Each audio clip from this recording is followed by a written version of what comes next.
Hey. Welcome to Game Central Junction, everyone. As always, I am your host, The Metal, and joining me is my co-host, Marsupial Gamer. We're here to talk about everything that is actually important in video games. If we're not talking about it, you don't need to care. So, buckle up, share this with somebody else. I don't care if they'll enjoy the show or not. But if you happen to like it, you can always give a donation to streamlabs.com/vomitorium live. Really helps us out, and we'll get into it. Say hi to people. Hey, Ethereal Dragon. Hey, Fizz Chozo. Hope you guys are ready for a fun show. Hi, Flit. I know you're here. Lurking Maybe. in the background. Probably not. Yeah. You know what? Well, yeah, we'll take a Joshua. question before we get into anything. Joshua's everywhere. That's just how he is. Fizz was going to ask... has there been a successful game made in the past 5 years that hasn't been open world? Tons of them. Actually, you could argue that some of the open world games have been the less successful games in the last 5 years, with very few prominent exceptions. Genshin Impact being one of them. And the sequel to Breath of the Wild, Tears of the Kingdom, also being a prominent... Genshin came out in 2020, so that would be within the last 5 years.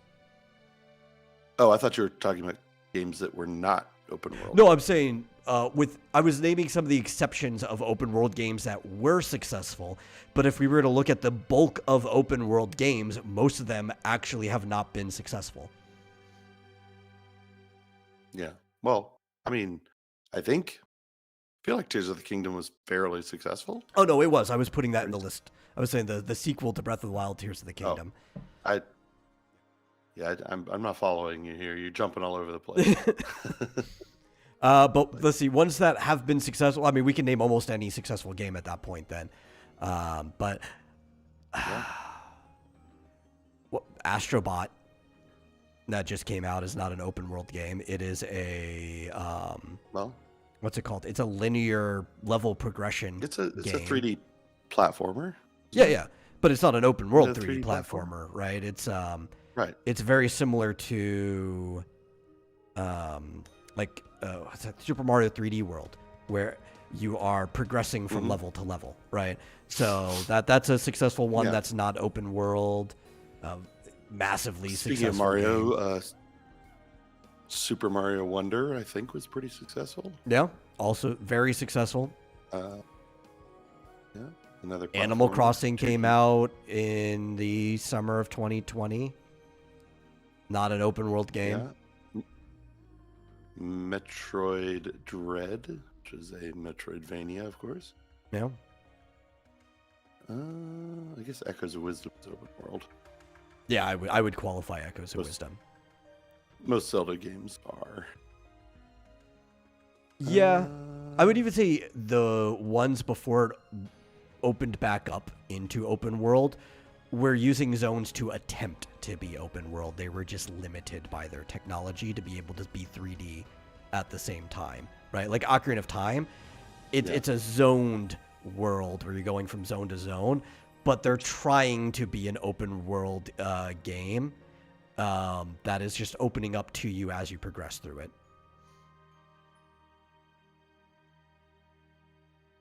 Sorry, my headphone got weird. Yeah. I can hear you now.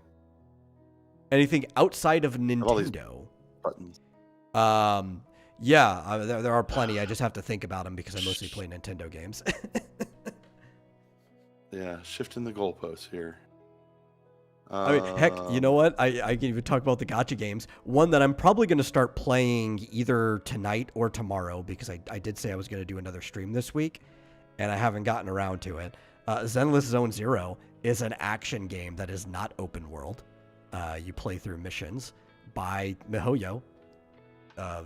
Since I mentioned Genshin earlier, massively successful game. You know what? Wasn't that cooperative game, It Takes Two, wasn't that a pretty big success? I think so. But I haven't played it or watched it, so I don't know if it qualifies. I know with storytelling, it's pretty linear, but isn't that type of game... Like, it's almost the environment platformer. Is sandbox? I don't remember. It's a puzzle game. It's a linear. Okay. It's kind of like One I might be one thinking big of a portal different level. one. There's a lot of these co-op Ghost of games. Tsushima. That I no, don't that I Ghost think of Tsushima, wasn't it? that's a Was that open sandbox. world? So people put open world and sandbox into like the same category where it's like the world itself is open around you. The problem is a lot of these quote unquote sandbox or open world games are very linear at the same time. So it's like the word Yeah. open world has kind of lost its meaning. It's like, yeah, the world is open, but you're still Hard to going to be say, it's following the story in this linear fashion. Yeah. I mean, yeah, it's just I don't know that it makes sense to even call open world its own genre, because it's just like, well, It's an aspect. do you It's like a tag. it's too, yeah, it's too wide of a Yeah. label, because It's just like okay, well, platformer it's either isn't a genre. It's like it's a linear. type of playing games, but there's all kinds of different platformers, and it might only be one aspect of a different game, right? Which is why we start slapping different categories on top of each other. Like, oh yeah, this is an action adventure puzzle solving game, or or this is an action platformer where you also solve puzzles in the middle of Open it. world. Yeah. Yeah. Yeah. Is Mario Party an open world game? Oh, it turns No, out for sure. Mario Kart. What is it called? Mario Kart World. Yeah. the one for Switch 2. That's going to apparently be open world. Yeah, well, that's kind of like the name too. in But some that one mode. I actually uses the term open world appropriately, right? In the same way, like I personally would not have called any of the 3D Zeldas, even though I kind of made an argument for it just now, up until Breath of the Wild an open world game.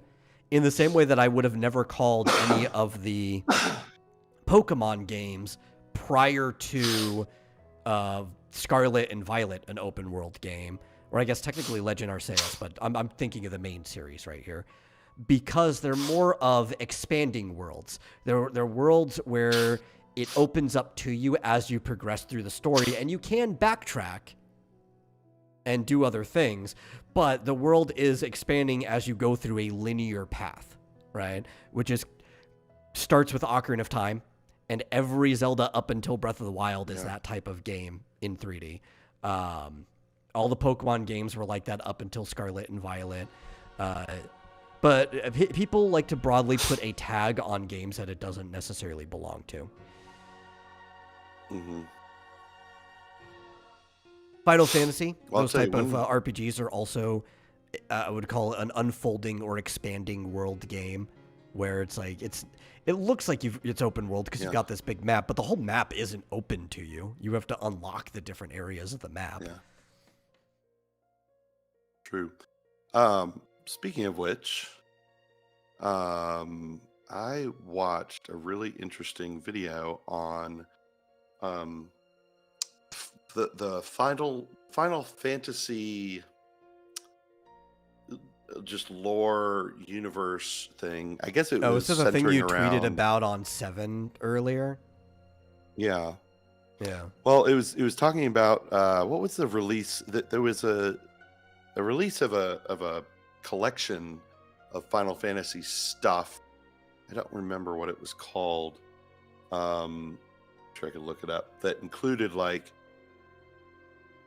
Final Fantasy game, Crisis Core, Advent Children.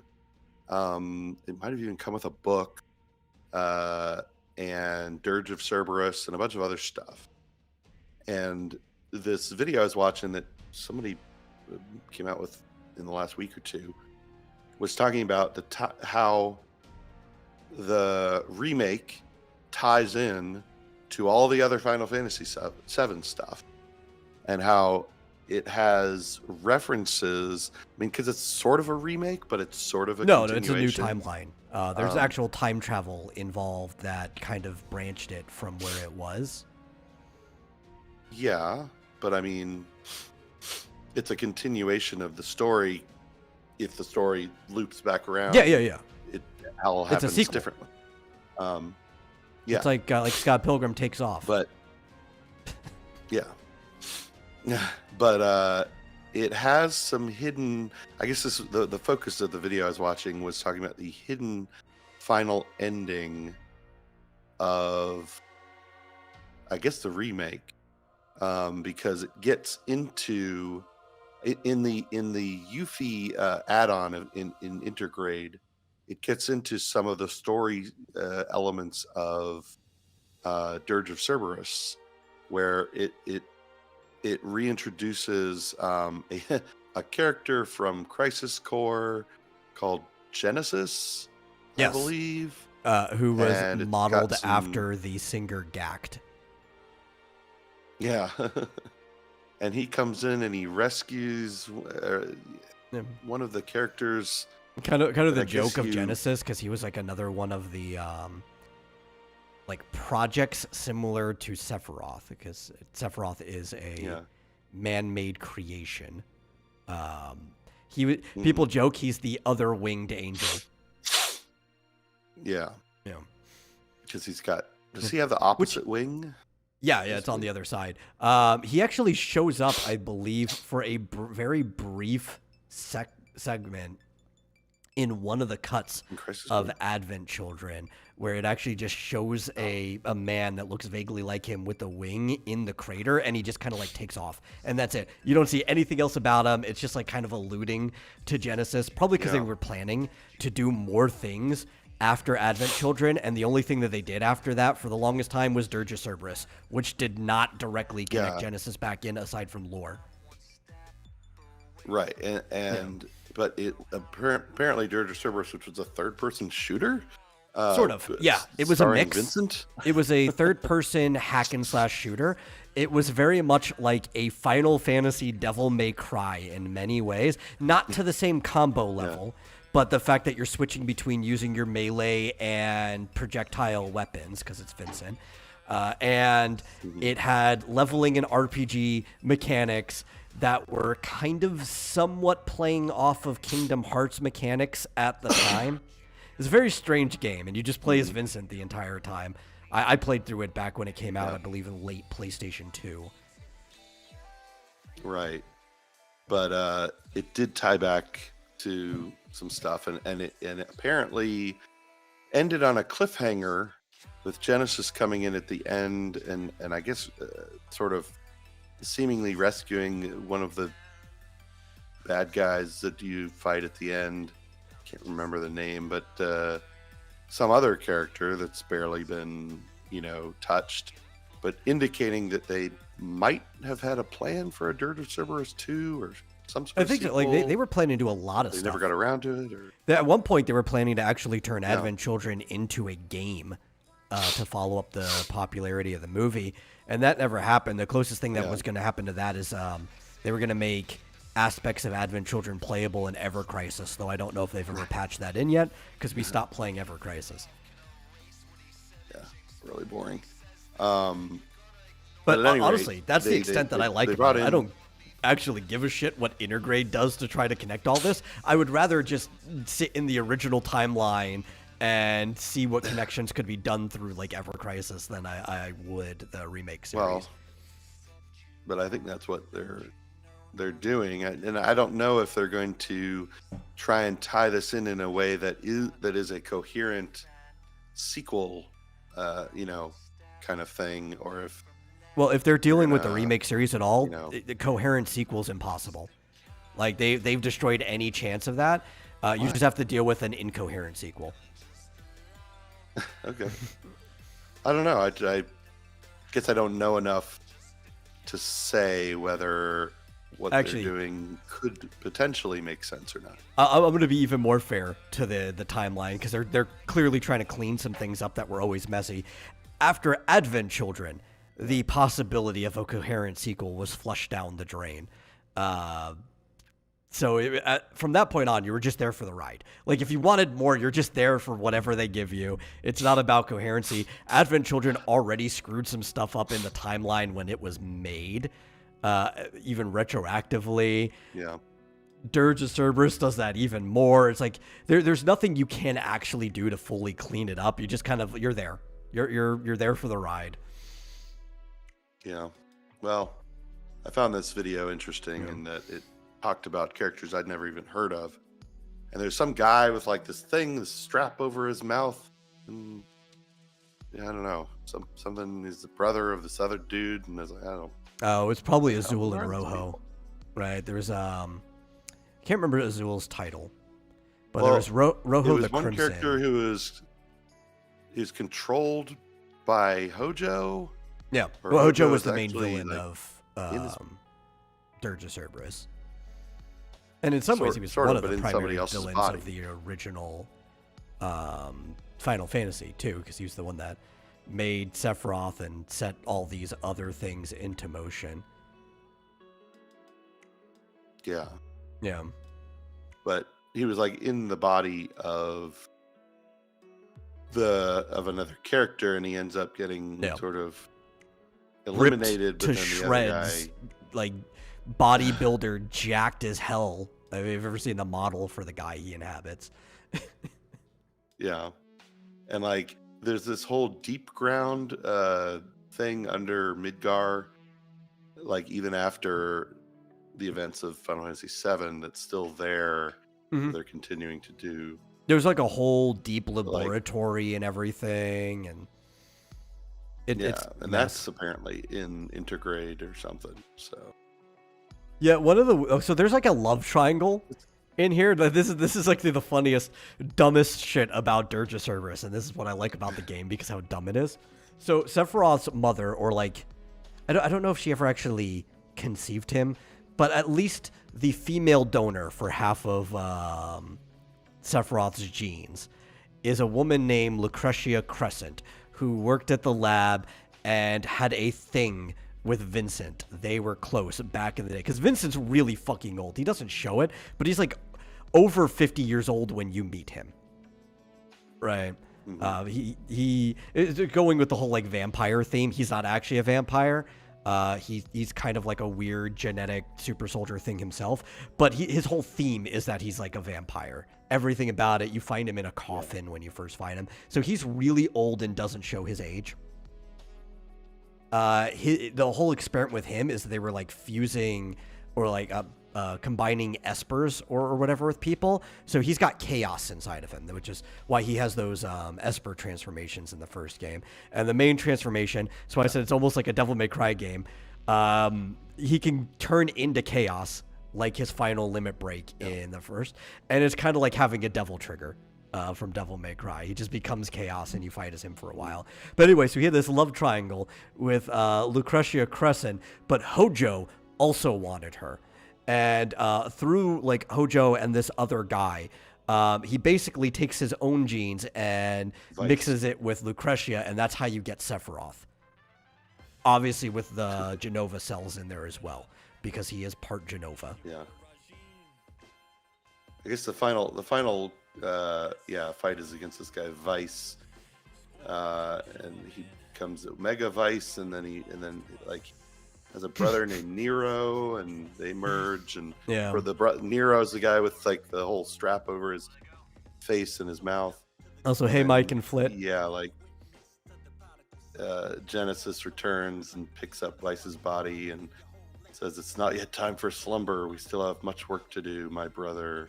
Says, are there three brothers? I don't. But yeah, Nero is apparently in Intergrade. Yeah. Confusing. Which also, as strong as Genesis is, which you fight him in Crisis Core, there's a whole boss fight and stuff with him too. He's just not as big of a deal as Sephiroth. Almost nobody is, right? Because I think Zack by himself beats Genesis in a fight, which isn't that bad. I mean, Zack was stronger than Cloud was for at least like the entire first half of Final Fantasy VII. Before Zack died. So, like, Cloud was living in a shadow, but Cloud gets way stronger than Zack, period, especially by the time he fights Sephiroth. There's a scene, you can watch this nice cinematic. It was a trailer for Crisis Core. I can't remember the other soldier's name. He looks vaguely like Zack, but all the soldiers dress the same, so of course they're going to look similar. And they're in a danger room type simulation, so that it's like a whole holodeck. It feels real to them, training exercise where 3 of them are fighting. It's the other guy, Genesis and Sephiroth. And they're having to 2v1 Sephiroth because he's just like flicking his wrist around casually, tearing through adamantite. Sorry, not adamantium. I'm thinking Danger Room. But adamantite, made of adamant. Cannons. You remember the big cannon that's made of like adamantite in Final Fantasy VII? Yeah, in their Danger Room, he just slices through that with the Masamune like it's butter. And they're just having to hold him off. That's their training exercise. So, like, yeah, Genesis is tough shit, but he's not Sephiroth. He's not even close. Well, even the guy that's supposedly Sephiroth at the end of Advent Children isn't really Sephiroth. No, he's one of the 3. One of the failed attempts at making him because there were other bodies, other, like, Genova clones. And Kadaj, through the Genova cells, basically pull Sephiroth's spirit out of the life stream. That's basically what's happening in Advent Children. And Sephiroth takes his form there. Now, apparently he is as strong as Sephiroth would have been in that Danger Room scenario. This was human body Sephiroth. Had all of his power. It just wasn't like the full weird Seraphim lower half full power life stream Sephiroth from the end of Final Fantasy VII. Yeah. Yeah, don't question me. I know the exact power scaling on everything in Final Fantasy VII. Yeah. Flip this. Remember when Final Fantasy VII was just a game? It's a game, not some kind of convoluted extended universe. Singular game. I'm just fascinated by it because I had no idea. Yeah. I knew nothing about Dirge of Cerberus, and so it's like, this is like continuing to extend this universe. Yeah. Just chaos. Also, I have to note something that Fizz Chozo said. He says, it's funny how adamantium isn't real, yet it shows up in everything. Okay, so I misspoke when I said adamantium because I was still thinking of the Danger Room. Adamant and adamantite, which adamantite is just a English translation for the ore that they use in Final Fantasy. Adamant is an actual fictional but like mythical historical thing that was the conception of if diamond had an ore. Now, this is before people understood what diamonds actually were, but they knew that they were harder than everything else that we mined out of the ground in their natural form. So they figured there had to be an ore for version of diamond. Not the case. It's just chunks of carbon that have been compressed into a certain form, into like a hexagonal matrix. But because they thought there was an ore, they thought if you can make weapons out of this ore, they would be stronger than anything else we make weapons or armor out of. And that's where adamant comes from. Adamantium is just a play on that older mythical substance in the Marvel universe. But you'll see it everywhere because adamant is actually a really, really old concept. Right, yeah. Apparently it was in the Divine Comedy by Dante in 1320 and various other epic poems. And it's not just games and comics. It's myth. Common myth. Yeah. Which a lot of stuff from Final Fantasy is just myth, right? There's some things that are original to it, some things that might have just come from like recent fantasy fiction, but most of it is pulling back into myth of various cultures. Yeah. Is the musician Adam Ant? Might be related somehow. Up and Adam. Yep. It's Adam Ant. Completely different character, nothing to do with Adam Ant. Yeah. Well, this is while I hear what Fitzgerald is saying, this is why I could never get into Final Fantasy. It wasn't this convoluted before Final Fantasy VII. And honestly, it's still it's just Final Fantasy VII. You could decide to just not get into Final Fantasy VII, or 13's another one that I would just suggest don't get into if you don't like that convoluted stuff. And don't get into any of the crossover spin-offs because then you kind of have to understand what's going on in all of them. But you could pick any other random title and you could just jump into it. Like, you could play Final Fantasy 3 and never play another Final Fantasy and just enjoy Final Fantasy 3. Yeah, they're usually pretty self-contained and pretty straightforward. Like, there are twists and turns, and there's some tropes. Like, most of them end up with a final boss who's not who you thought it was going to be. It's usually end up being some sort of godlike figure that you have to feat. But from 4 on, they really focused on this almost like Shakespearean style of storytelling.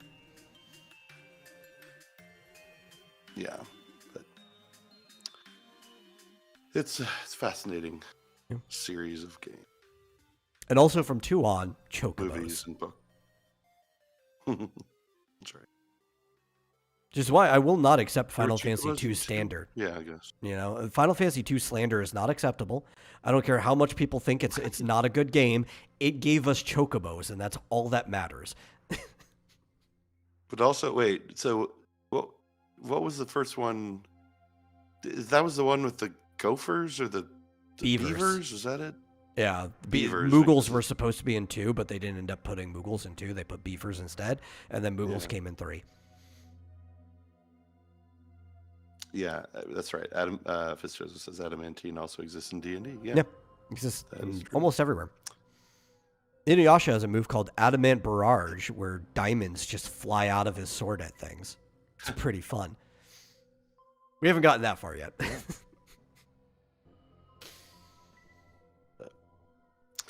even 6, which was twice as long as expected, and and like everything before it. Dark World. Yeah. I think 6, the time it takes to play through it your first time, you could play 3, 4, and 5 in that time. Probably true. I think it took me, even if you discount the game crashing and burning halfway through, for me, still probably took me a total of like 6 months. Yeah, when I was like 10 or whenever it came out. I think the average first playthrough 12. for most people in that game is 35 hours of just sitting through and playing the game. And nobody, sits for 35 hours straight. So that could take you anywhere between a week to a month, depending on how long your sessions are. Yeah. Well, I was in middle school, so I was only allowed to play, weekends and occasional afternoons or evenings if I got all my homework. Or it could take you 70 hours if you have a grinding addiction like I do and want to get your characters to level 99. No, I didn't. I just wanted to make sure I didn't lose at the end. Yeah. Flitz says it's actually one of the things I appreciate about Final Fantasy. You don't have to consume a bunch of media to enjoy a single game in the franchise. Yeah, there's a lot of games that do that, especially in Square Enix. I'm specifically talking about the modern one because I want to include the Enix side as well with their history. Both companies, Squaresoft and Enix, had made games where you could jump into that individual title, and odds are you didn't have to play another one to enjoy it. Even though like Dragon Quest had these trilogies, you pretty much didn't even have to play the other 2 games in each of the trilogies to enjoy any of the ones that you were playing. Mm-hmm.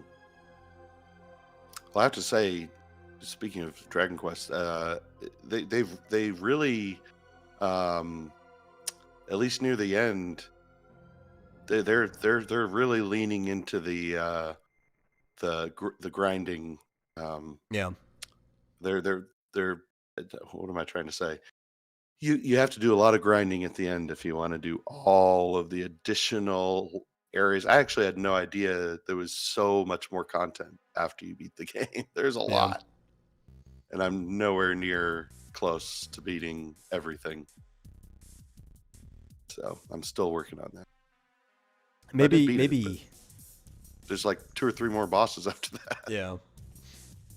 I was just thinking of something. I think one of these days, especially if it's a day that you can't be here, I might extend the show for like double the length by myself and I might just go on a dissertation about the functionality of the Final Fantasy universe because it would take 3 hours to explain it. But I think it could be fun if I bring some visuals and stuff, and it would be good for like a day that we can't do the normal show or something. Like how all of the games fit together? Yes, because it is one multiverse, and it is complicated, but it's actually really fun once you get into it. It's all held together by what's his name, the multiversal traveler dude. What's his name? Gilgamesh. Gilgamesh, yeah. Yeah. Who fell into the rift between worlds in 5 and goes on this grand journey. And technically, every time you see Gilgamesh, it is the same Gilgamesh in this journey that he goes through until he returns back to that world finally, just to be defeated by Bartz again. Yeah, that's the story of his life. He finds himself in all these worlds only to finally make it back and then lose. Butts. Prefer to call him Butts. Batsu. His actual name should be Bats. So what is it? Because that's it's Batsu in Japanese, but for some reason it's translated into both Butts and Barts.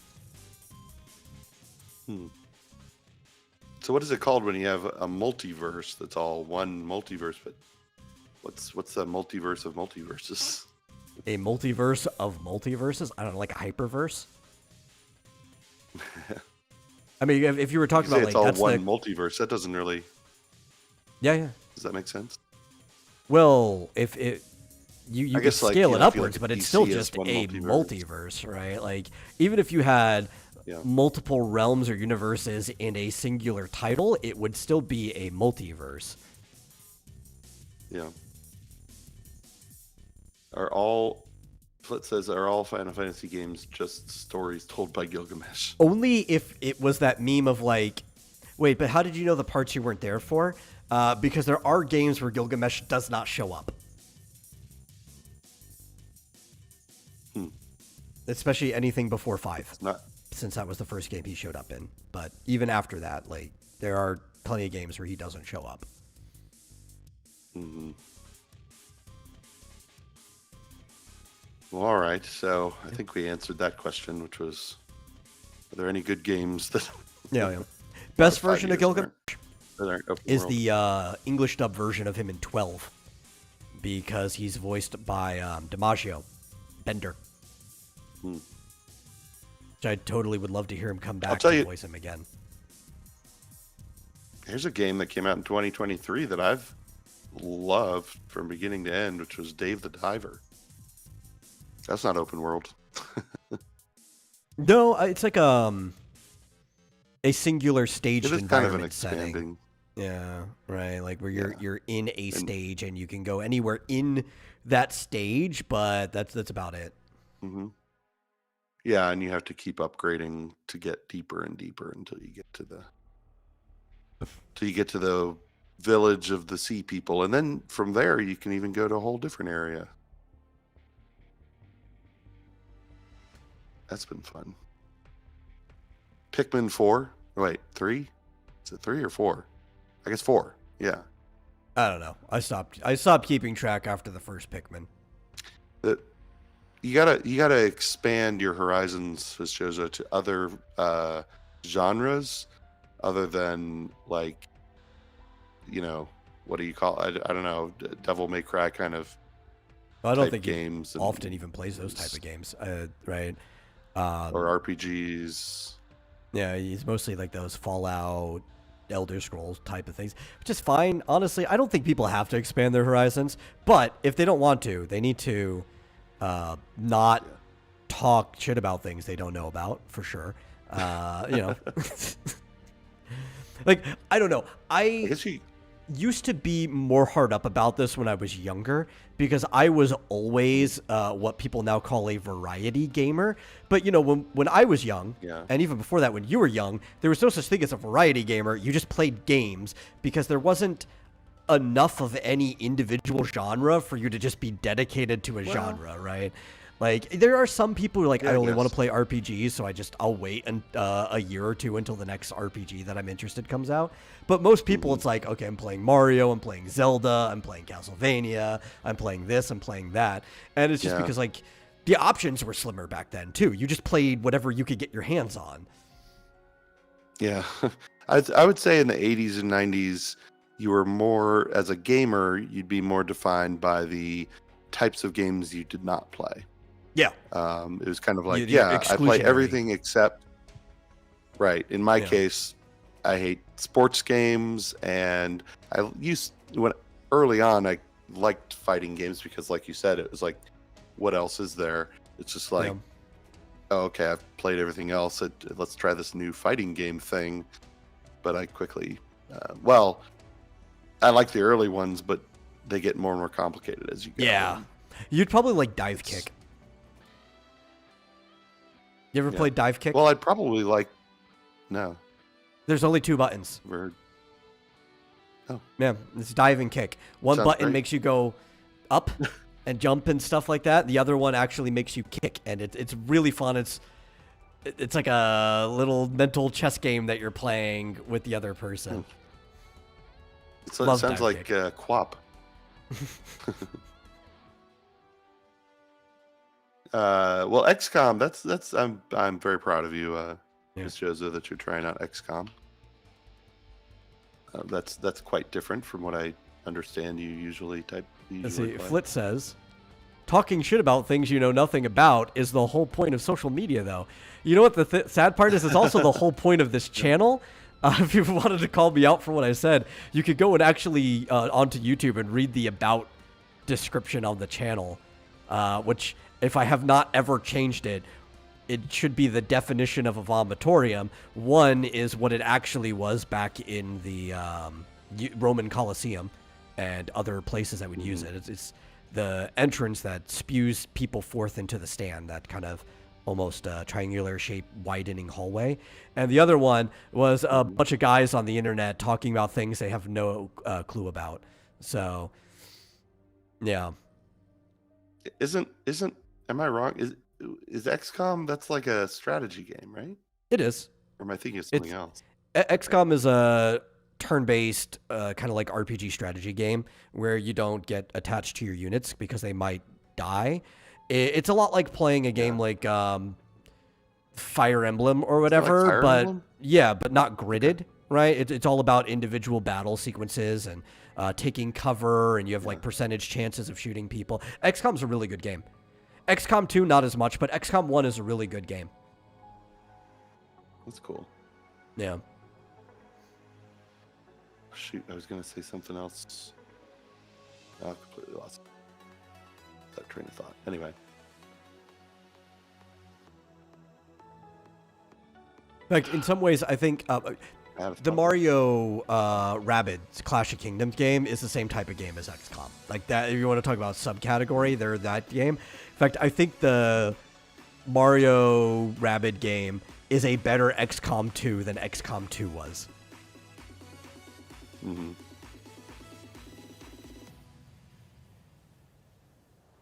Yeah, sorry, I was looking at my history because my YouTube history because I was watching something else about something else, but I completely forgot.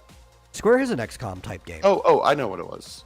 That came out like a couple years ago. It was the Diofield Chronicles, where it's like a Final Fantasy Tactics like game, but it has more of that XCOM style positioning and controls with like circular radiuses for what you can hit and stuff, but you still have like comet type dragons coming down and nuking things. It's the type of fun stuff that you want from Square in like a weird Renaissance kind of setting where they have maybe some type of technology that seems beyond the time setting that they're in. Yeah. But you mentioned a game with just 2 buttons. Did you hear that this next patch of World of Warcraft, there's only going to be 1 button? Yeah, they basically be simplified. Officially bringing in the old 1-button rotation mod. Yeah. They're introducing these 2 modes that basically solve a problem that they created, which is that retail WoW is completely, ridiculously, way too complicated. Asmongold had an interesting video on that where he looked like he was genuinely on the verge of tears because he's like, they've ruined my favorite game of all time. But yeah, it's retail, and I can attest. Like, I tried it, whatever the expansion was before War Within. I tried playing retail, and so stupidly complicated. It's just like, at least Asmongold's theory is that they are really just catering to the top 0.001% of people who play the game as a career, like literally, like that's how they make money. Like they stream or they get their first clears or make content or whatever. They just make their money off of playing the game. World first. Yeah, and it's so freaking complicated that the other, that they're just losing millions of players year after year. And so they're like, well, okay, instead of redesigning the game to be less freaking complicated, like Asmongold said, for instance, why is there both a fear and a hex when they do pretty much the same thing? And that's why is horrify and terrify 2 different like statuses that you can have that need a completely different way of cleansing them? Yeah. Yeah. So they've got 1 mode now, or I don't know when this patch is coming out soon, I guess, where it based on your build and the situation you're in, it basically just highlights the next button that you're supposed to push. Yep. So it's like they're claiming that this would help teach you how to play the game, but I think people would just push. Yeah. So push the button mindlessly. They're just taking this from Final Fantasy 14. Oh, I see. Yeah. Yeah. Okay. So in Final Fantasy 14, they already do this where rotations kind of have combos built into them. Depending on the class you're playing, there might be more than 1 button lit up at a time because you might have 2 options to follow it up. But after you do whatever move, the next move you should use in your rotation is going to light up on your hotbar. And it was because they were coming to the same problem earlier in their game than WoW, but also not to the same extent. Like they solved this problem before it really became a problem. And personally, I didn't think it was an actual good solution to the problem there, and I don't think it's a good solution to the problem here. Like, you should actually just address the problem. Maybe do another crunch. That might be a good option. Just get rid of the bloat in the game. Drop everything down. Yeah. But they won't, because that would piss off the top 0.001%, which apparently is their target audience. Seems weird. Maybe Microsoft will fix all this when they finally come in and be like, okay, we're taking what the fuck are you guys doing over here? Yeah. But the even worse thing, so that there's no penalty for that. But if you want to, you can even go to the next step, which is literally 1 button that just does the next thing. It's the same button every time. And there's a very small cooldown hit, like it takes an extra 0.2 seconds. Yeah, and that's what I was saying. One of the old single button rotation mod is being brought in because there was a mod you could get for the game called 1 button rotation, and you basically just kept hitting 1, and it would hotkey 1 to whatever the next thing in the rotation was supposed to be, so you only had to hit 1. Mm-hmm. Yeah. And it's interesting because, like, they almost this is what Hasbin kept saying. It's like, you're so close. Yeah. They almost kind of admitted that the game is way too complicated by the fact that the first iteration of this isn't going to be able to be correct for every, possible build and every possible situation. They're going to have to iterate it over the course of years. And part of that too is going to be cleaning the game itself up to be able to make it work slowly over time without pissing off all those top players. The reason it worked for Final Fantasy 14 right away is because Final Fantasy XIV's classes for the last, I think, 6 years have been retooled to work with complete rotation, where like the rotation you're doing for most situations is just the most optimal way to play. WoW wasn't that way. There are optimal rotations, but that's going to vary based on your build, the team you're in, and a bunch of other situations. The fight that you're doing, particularly because you're playing around like the uptime and downtime in that fight, to where like they have to actually slowly retool their system to work around the having fixed rotations. And maybe they'll do that too. I mean, they didn't say anything about that. They seem to be indicating that, no, we're going to get this rotation tool to handle every situation. But I don't know if they're going to be able to without just maybe simplifying. Nah, here's the secret. All of the classes. The rotation tool is actually an LLM built for combos and situations. That's all it is. They're just going to have an AI play the game for you. That's their solution. Are you speculating, or do you? I'm mostly joking, but also given the fact that this is Blizzard and Microsoft, I'm not putting it past them. Could be. Yeah. Yeah. I mean, frankly, if this is what they wanted to do, that would be the smart thing to do. Is train the game on the game. Yeah. Train the tool that lets you not play the game on the game itself, which would also piss off the top 1% of players, especially when they find out that basically this tool is being trained off of them. Oh, well, yeah, I guess. Yeah, I don't know. It's just, yeah. Well, because like, what's the point of being a top 1% of players? It's not just about the money; it's also about the EP-ness, right? Right. Yeah. And they'll still be there because you still have to be, there's certain things like movement that just because you fix somebody's rotation, they're going to be standing in the wrong place or whatever at the wrong time.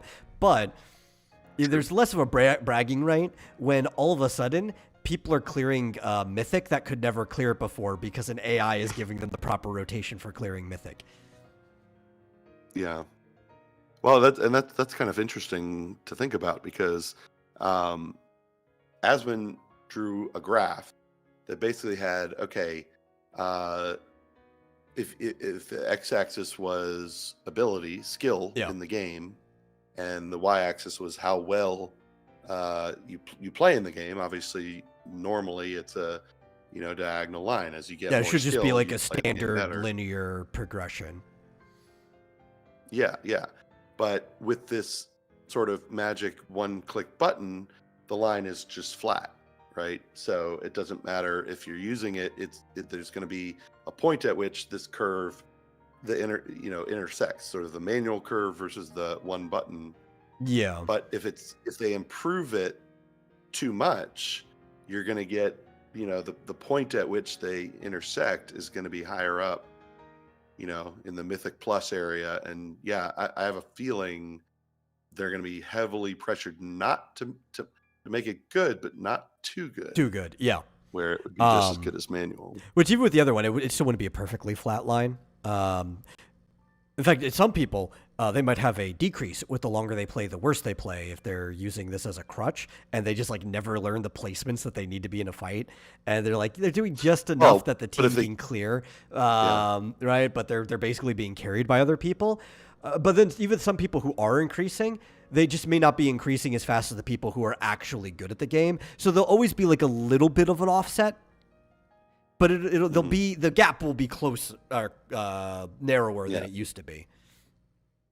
But he's talking about if you're using this tool, like no, I'm talking about even with the tool. Yeah, because position if you're using it is a big thing in these. Right? True. Yeah. Yeah.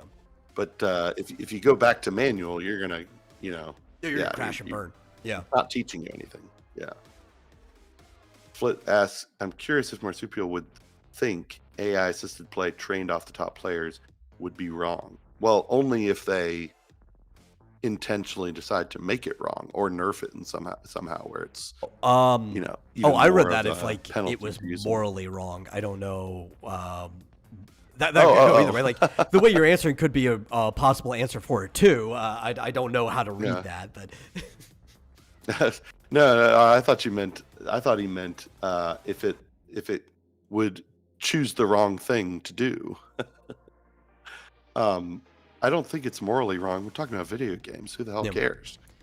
I would say. I mean, if it's in the TOS, right? That's all that matters. Like you have to update the TOS and let people know there's privacy rights to that. But if it's in the terms of service and it's something you have to agree with to play the game, then there's no immorality there. You just have to stop playing the game if you, as the top player, disagree with being trained off of. Oh, you're talking about a third-party AI assisted. Well, I'm talking about even if it's in Blizzard, right? Because technically there is the privacy right of you as a player, right? And that they're already taking certain data from you anyway, but that's all in the terms of service, right? Well, I'm just saying, like, this is just standard for terms of service of anything. I mean, so I'm not thinking purely ethics and less morals here. That is like, as long as whatever they say, like, yeah, we're going to be tracking your performance in game, we're going to be collecting all your numbers, we're going to be collecting your rotations and stuff like that. As long as it's in the terms of service, then that's it. You agree or you stop playing the game. That, you know, that's. Yeah, well, plus, like, okay, you're in an MMO. People can watch you play. Plus, they're streaming, probably. So it's like, I don't see any moral aspect to it at all. Usually in a competitive... Well, that's different. Okay, so that's different. I'm assuming that any competitive environment is not going to allow these sorts of tools. You might be assuming that wrong. I agree with. No, that would be absurd. You can't use these sorts of assists in any competition. Well, it also depends on what we talk about in competitive environment. Now, if this is a third-party competitive environment that's hosted by other people, then they might say, hey, no, we're not letting anybody play with that mode. But this is also, if it was Blizzard and this is like an official competition within the game, I could totally see Blizzard being like, we're not going to change the settings. You could just play as you normally play in the competitive environment. Because that's how they normally operate. Yeah. Really? Yeah. No. That's how Blizzard usually they would allow like stuff. mods and stuff? Well, so that's what we're talking about, right? If it gets brought into the game officially, it's not a mod anymore, right? Now, but all mods are technically banned from the game. They just don't do anything about it, right? It's kind of like a silent thing. Feature of the game. That's why I'm saying, like, if it's an actual mod is different, that you would say isn't allowed in a competitive environment. But if it's something that's get brought in officially into the game. No, but adding mods to the game is supported. Like, there's a mod manager. What year did they change that? Built into World of Warcraft. I don't know, but you can go in. Okay. Well, I remember way back in the day, mods were. You can absolutely use mods. And I know they tailor Mythic around the fact that people use mods now, which is a big complaint that everybody's had. I just didn't realize that they had actually officially supported it, because at one point they didn't. Yeah, I got you. Yeah. No. You can go in and, I mean, it doesn't require a mod manager mod. Okay. Like, it's built into the game. Well then no, they probably do allow mods in official Blizzard competitions, because Blizzard just doesn't give a shit about that stuff. It depends. I'm sure there are some that they have. Because here's the other thing. They definitely build new content around things like the Weak Aura mod, Aura's mod. So obviously they're going to allow that. But and of course they're basing this on an existing one-click. Yeah. Well, see, that was my big confusion. It's like, I didn't know that they were officially supporting these. It's like, well, yeah, but I know Blizzard is a company, so now if they are officially supporting anything, they will not give a shit. That is just how they are as a company. I don't know. I mean, I can't see this being allowed in competition. Or, I mean, unless they determine that it's just not good enough to make much of a difference. That if you're not good enough of a player that you have to use this, then you're not going to get anywhere in a competition. Well, here's the thing is, I don't think it would matter, because, like I keep saying, this will not fix your positioning, which is a big thing in True. any WoW competition or clear or anything. Is like where you're standing at the right time matters. So even if something fixes your awful rotations, and also it's fixing your rotation, it's not fixing your rotation timing either, right? Hitting the button at the right time. So it's like, True. no, you're You still have to going to hit the suck button, at yeah. the game if you suck at the game. Well, although I wonder, I don't know exactly, but I wonder if like the next button wouldn't light up until you should use it. Or Oh, if I'm you- sure. or- But you might hit it too I don't late. know if There's our like rotations is- slow players, Yeah. you know, like what you just don't have a tight rotation or. Yeah. But I would say, sort of get back to Flitz's question, and I think I understand it better now. He's asking if an AI could somehow do all the strategies for you, like, and the best strategies. I would say in a competition, no way. I mean, it's just that doesn't even make sense, because then you're not even, the person is barely even part of the competition. But let's also expand it, because I think this is inherently part of his question. What about training it off of a competitive environment? I don't see any problem with that. Yeah. Like, just for playing the game. In my view, even MMOs. No. Well, I'm going to Well- probably agree with you on this too. I'm just bringing it up because it is inherently part of the question. Because I don't think training off of people's play at all is ever a problem. And that's just going back to once people could start recording boxing matches, boxers would watch their opponents' matches to learn how to play against them and to even pick up techniques they didn't know before. Right. And I mean, chess players would study other, players' techniques. But I understand it's a little bit different from having an AI, which is like a cyborg that's like, a million times better at, can remember everything and do analysis that no human could ever do and all that. But I wish feeding you directions some through aspects, vibrating anal beads. Exactly. I almost wish stuff like World of Warcraft didn't even have a competitive, environment. But I don't even know that it does. Everything has a competitive environment. Really, yeah. I don't have a problem with esports in general. My problem is But I'll tell you, competitive PvP in WoW is shit anyway. I don't know why anybody cares about it.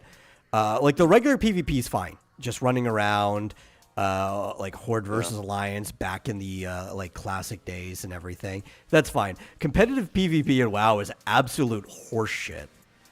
They've never made it even entertaining to watch, but a lot of people, it's like, well, they're WoW players, so they care about it, and they've dropped their lives into it. It's like, listen, if PvP is truly good in something, people who don't even play the game will enjoy watching it, and that is not the case with WoW's competitive PvP. Yeah, and I'll tell you, I think that them catering to the ultra high, ultra sweaty competitors has ruined the game. It's not something new. It ruined the game 10 years ago or 5 years ago, whatever. Basically, I agree with Asmund that after Cataclysm, it just was like they're catering to such a small fraction of their player base, and it shows. Oh, and they would keep doing things that it feels like, at least in their initial advertisement, that they're not catering to them. We're like, oh yeah, it was like Mists. Mists felt like it was going to be catering back to the casual player who just wants to play through the game and experience things. And it did for the first like 2/3 of the main expansion story. And then you get to it and you're like, no, this is still the same old that we've been dealing with. You lied to me.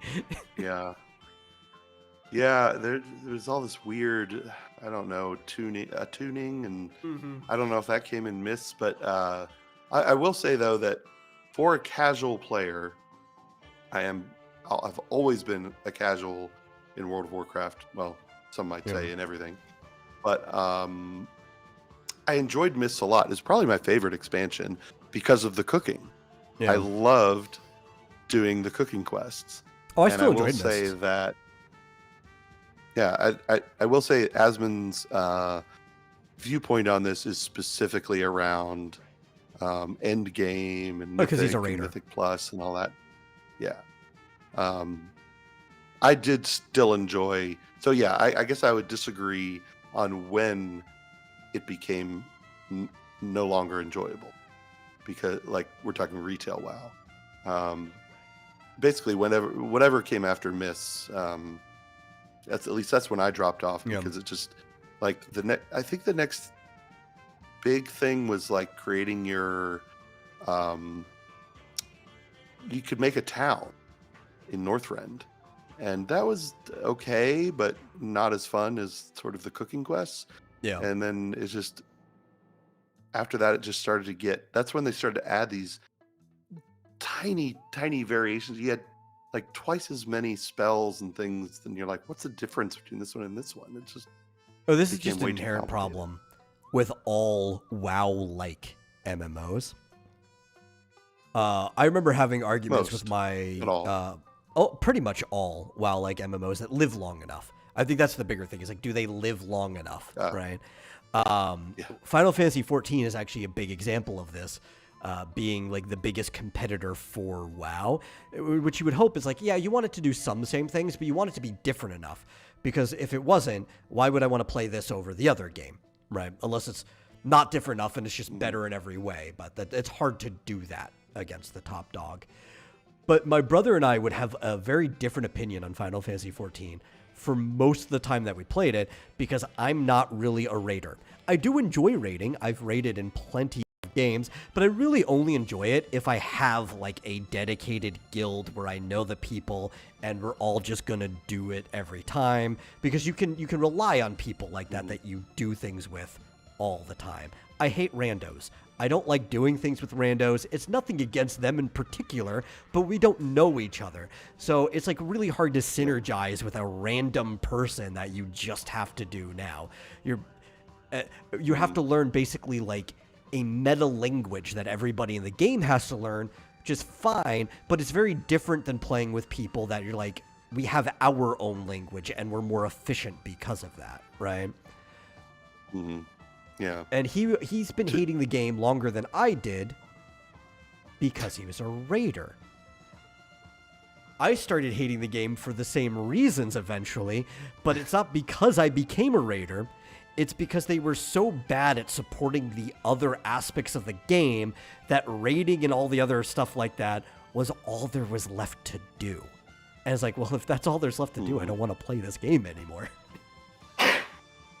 Yeah, they've really lost sight of what most people, I think, really liked about the early iterations, which was being able to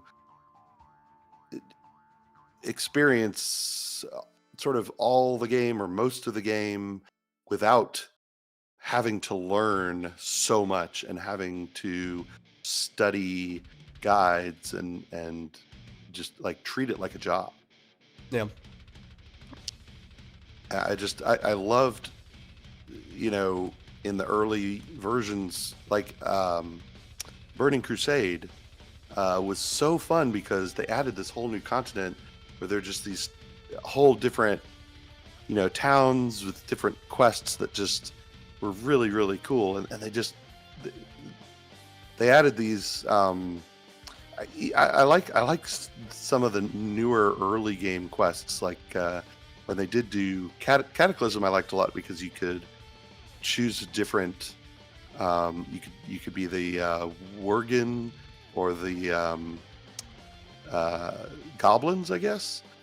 And their early game quests were. I don't remember.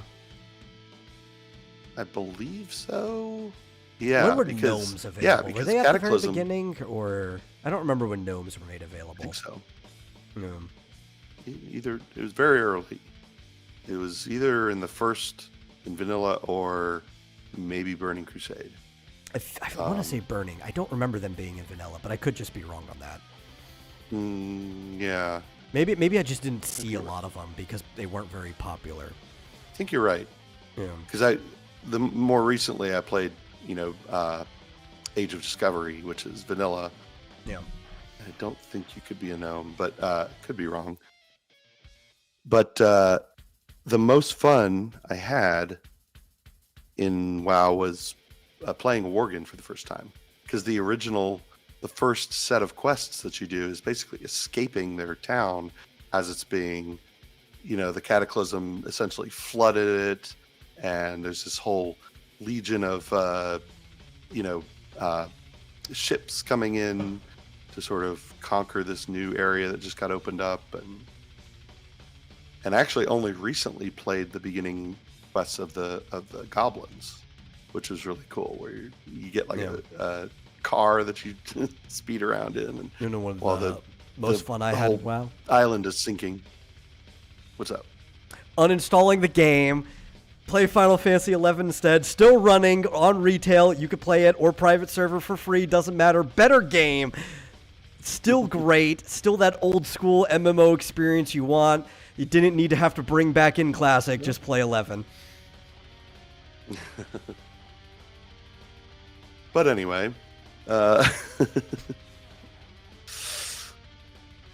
it's. I was never interested in, sort of the end game stuff.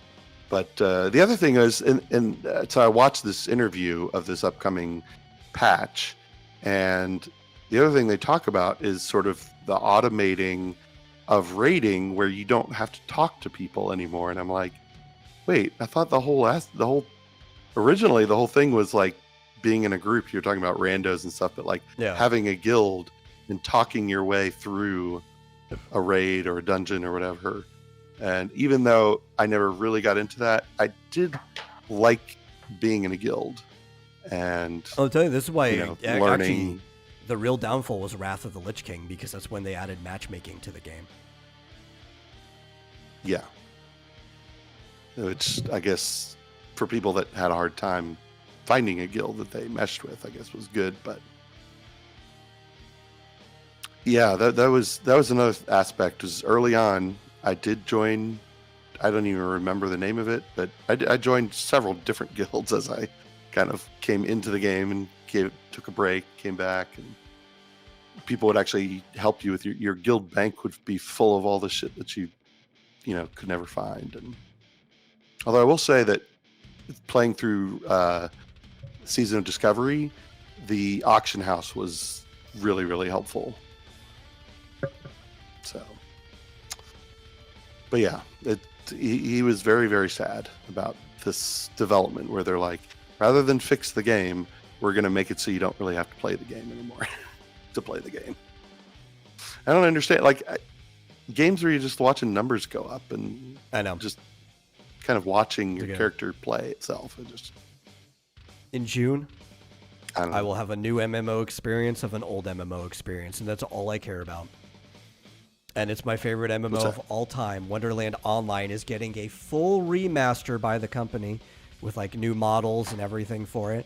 And you can experience all of the game basically as a brand new game that's also available for mobile. Wonderland Online. Wonderland Online is the best MMO ever made that most people didn't bother with because it looks really girly. It's a 2D sprite turn-based RPG where you actually enter into battle scenes. It's on Steam. I actually played it at the other place. I don't know if I showed you in the battle, but it is a just straight up turn-based RPG. You can party with people. You can play. You each control your character. There's like a half minute or maybe it's a full minute countdown for you to select your move in battle, but it plays just like a turn-based RPG. It's crazy. It looks simple. It looks very easy, but when you get into it, it's actually one of the most hardcore MMOs you will ever play because leveling is grueling, but it's all about the adventuring experience across the world, and Wonderland is literally just our world map. But like if fantasy stuff was all real. It looks like a remaster of Final Fantasy 6 or 5 or something. Yeah, it was when the game came out, 2006 maybe. But I've been playing Wonderland on and off randomly since I was in either junior high or high school. I don't remember. and I started a new character recently because it is available on Steam. If anybody wants a hard MMO experience with me, I'll start a new character with you. We could just explore the world. I'll do it on stream. I don't care. I love that stupid game. It is a Chinese game that has an English translation now, official. It took forever for them to get an official English translation again. They were supporting it for a while.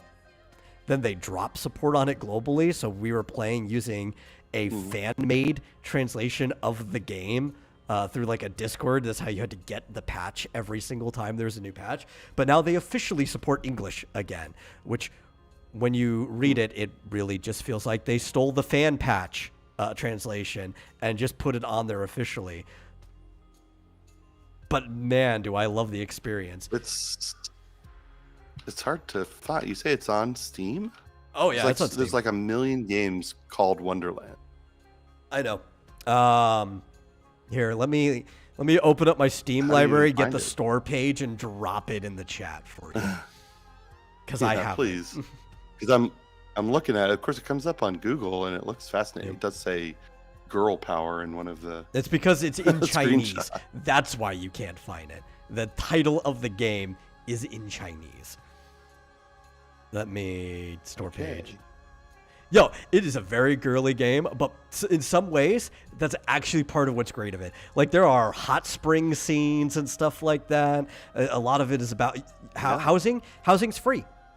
Housing's available everywhere. You just get a tent that you take with you, and you can drop it down anytime you want to invite somebody to your house. There's no housing problem in Wonderland Online. Apparently, when you search for Wonderland on Steam, at least in mine, it specifically says there are censored games based on my preferences. My preferences were never to censor anything. What the hell? That's weird. There you go. I dropped the store page for it in chat. Oh, I don't have show titles not in my language. Oh, that's why. Because I said it's in Chinese. It's technically Wonderland Mobile, but that's how they've been supporting the game for the longest time now. I think the continuation was called Wonderland Online Rhode Island. I don't even know if you actually go to Rhode Island. That's just the name of it. But that one has no true English support. That's the old PC client. The mobile one is technically better for a lot of different reasons, but it is very, very in-game store heavy. You don't have to spend money. You can get the in-game currency for the mall just from playing, but it is more focused on you being able to do things from a single-player experience and getting everything as a single player and then just partnering up with people than the old PC version was, which had basically no in-game mall for the most part, and everything you had to do the hard way just to get it. Some ways I still kind of prefer that version, but this game also just doesn't really have guilds.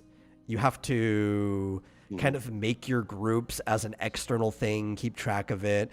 They're looking for group is a very big thing in Wonderland Online.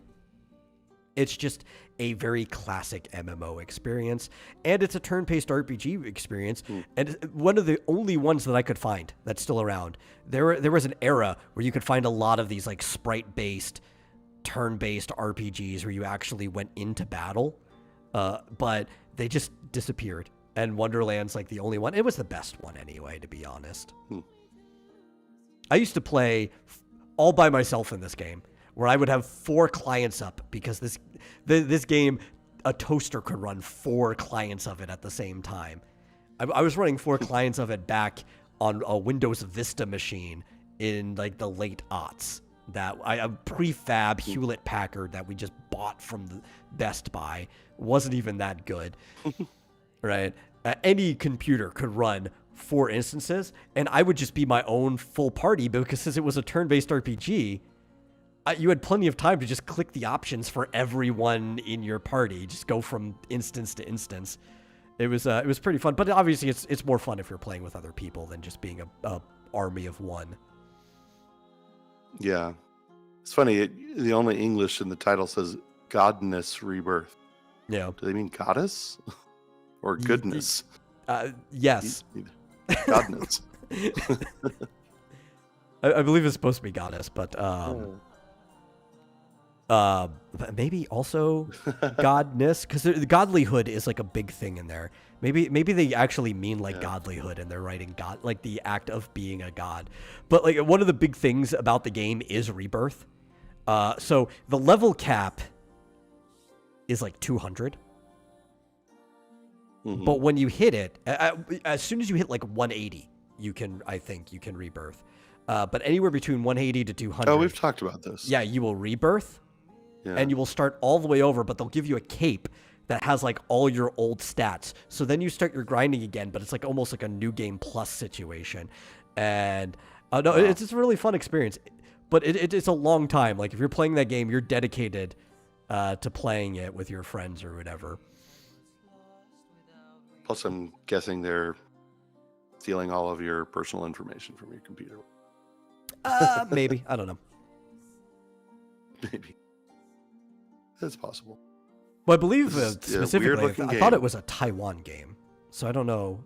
I don't think Taiwan has anything against stealing your personal information either and using it, but of the two Chinas, it's the one I trust a little bit more. It's funny, the developer is called Chinese Gamer. Yes. You actually had to go to, which actually, I think they still have to operate in mainland China, so that's why. But Chinese Gamer is where you had to go if you wanted to play Wonderland Rhode Island.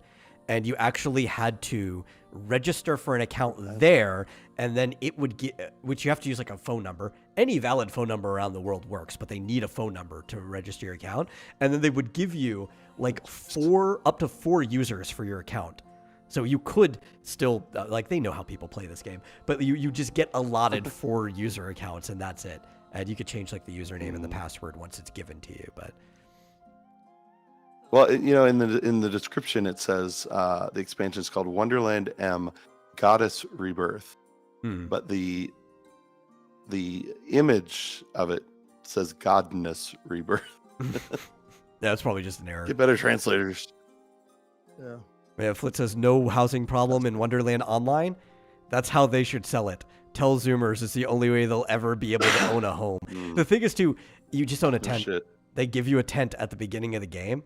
But it's like a pocket dimension type thing. You walk into the tent, and I think you can get other designs for it, so you can get things that look like a shrine or a house or whatever, but it's always going to be the size of this like 2x2 square tent.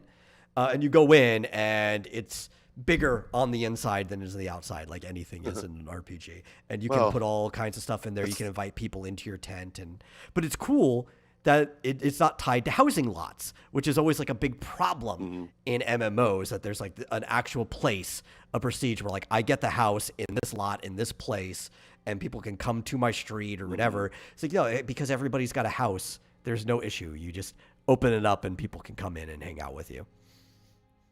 Well, it's the same in Palia. If you ever played that, it's like the whole lot is like a pocket dimension. So you go in and your house is the same.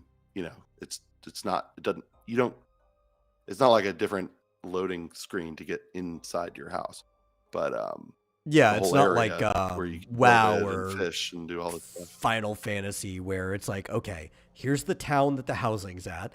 You go into a loading area and ask you which lot do you want to go to or whatever, or which zone. It'll be like zone 1 through 32. And then you go into, it's like, okay, my house is on this street. It's lot number 16 in zone 32. And yeah, they had that in what was it called? The Ultima sort of spiritual successor. Whatever it was, where there were specific lots, and so of course they were either all used up or unbelievably expensive. But Palia just gives you a lot from the start. Yeah. I gotta get back to And honestly, like Wonderland actually starts with such a good opening sequence for a story. So basically, the way the game starts is you're just a person on a cruise ship. By the way, the characters aren't like fully customizable. You're kind of picking a hero, but you get to pick the name. There are guys and girls heroes. Basically, everything about your stats and how you play the game is customizable. The only difference is like everybody gets a super move that they unlock, but everything else is the same. You pick an element, you pick a hero. You can change the hair color, skin color, eye color, whatever of the character, so it can still become unique to you. Being a pixel game, you actually have every single piece of equipment in the game has a sprite object mapped for each character that you could possibly pick. So you do uniquely look like whatever you're wearing. But yeah, so you're on this boat on a cruise liner, and the cruise liner goes down in a fire, and you escape the boat and wash up on shore of this small island, like north of New Zealand. And the first person you meet, his name is Robinson, because obviously he's supposed to be Robinson Crusoe. And he teaches you how to get off the island, how to make a raft. You, him, and a tiger, like Life of Pi style, get off of this, and you end up on the North Island of New Zealand. And from there, you get sent on a quest. You have no idea what you're doing. You just know, like, hey, I want to get home. What do I need to do to be able to get home? Because I'm definitely stranded in a foreign land. You're like, well, maybe if you go to, I forget what they call the name of it, but you're basically going to Christchurch. If you go to the other island, if you go to Christchurch, we could start getting you on your way home. So you have to go past like these tribal areas. You have to fight an ogre that is blocking a tunnel in between the two islands. All kinds of crazy things with like heretics and cults and stuff like that happen. And eventually you just find yourself globetrotting around the world. You wanted to get home, but you're on this quest to like stop a goddess from unmaking everything. It's a really, really fun adventure, but it's one of those things where the story's not shoved in your face. Part of the adventure is actually figuring out where the story is and what the fuck is going on. A lot of times you have to backtrack. You're like, oh wait, that was the thing that triggered that section of the story? Doesn't hold your hand at all. Pass. Which, if you know me, Well, as you've come to know, I like games that don't hold your hand at all. yeah, I've noticed. Yeah. I will admit, I sometimes get very irrationally angry when a game tries to hold my hand a little too hard. I'm like, listen, game, I don't know you. We just met. You need to loosen your grip up there, okay? No guided tour tutorials. I will turn you off right now. Well, cool. Well, I've got it downloaded, so I'll have to check that out. And what was the announcement about it? Oh, yeah. So I think I got the one on the Play Store. My brother sent it to me, who also plays the game. And still by Chinese Gamer. Where's the link? I could drop that one in the chat too. And it was actually just a Play Store link because they announced that there is like a new version of the game that is reminiscent but totally different. Even the version that I think you downloaded actually has two different games in it, because they made a sequel game that is more like a future sci-fi RPG that has mechs and stuff in it, and they just decided that they were going to couple them both in the same client when they relaunched this game. They used to be different clients. They actually had another, even more so, very Chinese MMO before that, that had a lot of the same mechanics and stuff, and that got discontinued. So they've been doing this for a while. Wonderland's just been their biggest one. And I looked at it and I couldn't tell, because I saw a lot of things that were from Wonderland, if this is actually like a new remaster of Wonderland, or if it's just a new game, again, that contains all of their old stuff in it, as they tend to do. But it looks really good and really fun. And I see the word, the WL in there, so it seems to be a part of Wonderland. And I'm probably going to waste a lot of time in it. Just already, like, knowing this after seeing the announcement.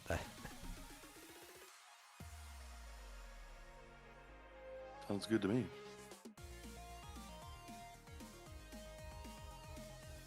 Cool. Yeah. And I'm we're still waiting. Oh, Man, what were you saying? it's only three weeks till Fantasy Life I, if they don't delay it anymore. Yeah. We'll see. What's funny is like we made it to the end of the show and we just started talking about MMOs too much again. That I didn't actually even get to. No, I'm blaming myself too, because I was enjoying and talking about MMOs, but we didn't talk about almost half the stuff I wanted to talk about. I don't know. I don't know if we have time to actually have time dig for one into. more thing. Maybe. Let me pick one. You gotta be somewhere. I mean, no. I guess we could continue. We usually end it. I'm very well time. rested. Because, yeah. Well, I seem to have like caught a flu, I guess, on Tuesday or something, and I ended up sleeping for like, I don't know, 30 hours in the last couple of days. So I'm just like raring to go here. Okay. Well, we could continue on stuff then. But if you have anything small to add, got 3 minutes. At least. Listen. I'm fine with going even longer. It's just we normally end around the same time, so I'm perfectly fine. I'm just trying to figure out what I want to talk about. I actually have a lot of tabs open because I'm like, oh man, we're not going to have a thick conversation. I need to have a lot of things to talk about. Sega started opening physical stores like Nintendo. You know, like how Nintendo has their Nintendo World stores, and there's also like Pokemon centers and stuff. Sega now has Sega stores. With the first one being in Shanghai. A very interesting place to put it in China. I don't know why you'd put it in Shanghai, but you did. There's also normal people. Yeah, okay, but actually I'm even saying it slightly wrong. It should be with more of a J sound, like Shanghai. But yeah, people do call it Shanghai. There's going to be a second one in Tokyo coming up this summer. And they're at least going to be hitting up Europe. Like, you know, they're probably going to put one in the U.S., even if they haven't announced it. Mm-hmm. The sad part is if they put one in the U.S., it's probably going to be in New York because that's where all these stores always end up in. Or Las Vegas. There have been some things popping up in Las Vegas recently. But it's like, oh, God, I have to go to New York if I want to go to any of these stores. But they got some nice pictures. There's like a big Sonic. I think he's like life size standing in the window. I see a shadow on the other side. The cool little future tech looking design. It looks like you're inside the bridge of a ship or something like that, which is very fitting for Sega because aside from Sonic, I think their two biggest properties are either Yakuza, which isn't very fitting for that, and Phantasy Star Online 2 specifically. I'm not even going to say Phantasy Star. Basically, nothing that isn't Phantasy Star Online 2 matters in that franchise anymore or ever again. So it's a singular game that is Phantasy Star Online 2. Which is another MMO I enjoy. I'd probably play it more if I had more people to play it with. And I've been playing Phantasy Star 1. Yeah. Since discovering that it's been on the Switch for like 7 years. How are you enjoying it? It's okay. It's a lot of grinding at the beginning. I haven't really gotten anywhere, but at least I've been upgrading. Hey, I got the tit sword. Nice. So, it's a very punishing game. Or maybe it was which is what they call the titanium. I think it's titanium sword or armor or something, but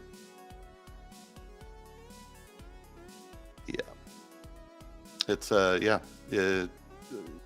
you seem to need to just do a lot of grinding at the beginning to sort of get anywhere. Otherwise, you run into creatures that Luckily, I haven't had too much trouble running away from. So Yeah. But it definitely has so that far it hasn't been too tough. philosophy that the world, and by extension space, because space is part of all of the world, is a very harsh and unforgiving place. Indeed. I assume that, I mean, it seems like you get a party at some point, Yeah. but at the moment I still have one person. I'll tell you, the one thing that annoys the crap out of me, though, is that unlike Dragon Quest 2 and 3, it only shows one of each enemy, even if there's more than one. Yeah. So I'm like, wait, why am I, why do I keep getting hit twice by this relatively low level enemy? Realize, because there's two of them. Yeah, if you pay attention to it, does say like clear. blank ×2 when you load into the battle, but it's very quick and you can miss it. Hey, it's better than it does Phantasy Star 2, right? Talking about party. They actually start you with a party member in Phantasy Star 2 who doesn't do anything. It's like the start of Final Fantasy Adventure, right? Where it's like, I think eventually she learns, but if you try to do anything, you try to give her a weapon, she's like, sorry, or it's like she won't hold the weapon. Like you try to give her a knife or something. It's like this girl you're trying to protect, right? And you would hope that she would help you out at all. But she doesn't. It's just like the cop. Or at least the cop is like the only one doing by. anything for a while. Like, does she at least can she get hit? Is that It's been a while since I've played it. I don't remember if she can get hit, but it's basically an escort mission for like the whole first several hours of the game.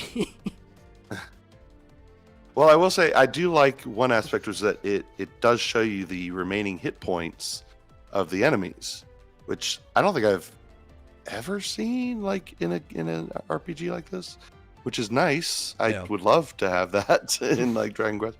But it does, so when there is more than one enemy, it does show you how many hit points each one has. So it's like tiny little box in the corner where you finally realize like, and you can't control which one you attack. Nope. So it seems to like you just give a command. You'd want to attack one of them. Yeah. You'd want to attack one of them until it's dead. So then you're only dealing with the one left, but it'll go back and forth. So then they'll end up both attacking you full strength when they've each got like one hit point left. So like, I remember we had this conversation where I was trying to use Phantasy Star as kind of like a juxtaposition against Final Fantasy and / Dragon Quest, as in there's like different types of turn-based RPGs that are still in that non-tactical sense, because I would actually consider Phantasy Star a tactics-based turn-based RPG. Now, it's not tactics in the way of like moving people across the field. It's not a battle simulator or a war simulator. It's you give your character a tactic to do, and then when the turn comes up, they will do the tactic. You don't have direct control over what they're going to do. They will just do it, right? You give them command. It's like, hey, this turn you're attacking. And that is exactly what they'll do. In later games, too, especially as they start attacking more, I think maybe even the first one they still do that. Like, you'll still give that command, like, attack. And then a turn will seem to last a lot longer than you think it will, because it's like, okay, he'll attack. Then the monster will attack. Then another one attack. Oh, wait. He attacked again, but we're still in the same turn. It's like, yes, because that's how many attacks he has this turn. You gave him a tactic, and that's what he's going to do. Yeah. So it's a system you kind of have to get used to.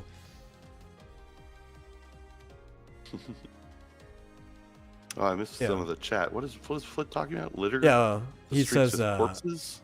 Oh, he was making a joke about Dead Man Wonderland, because I kept saying the word Wonderland. Okay. There's a Waka Waka, it's a Fozzie Bear. He also says, is it true Sega is making a serious effort to make Sonic a more popular character than Mario, or is that just a meme? Listen, I don't know if that's true or not. Maybe it's half true. I think it'll always be a meme. Of course, Sega wants Sonic to be a more popular character than Mario. Who wouldn't?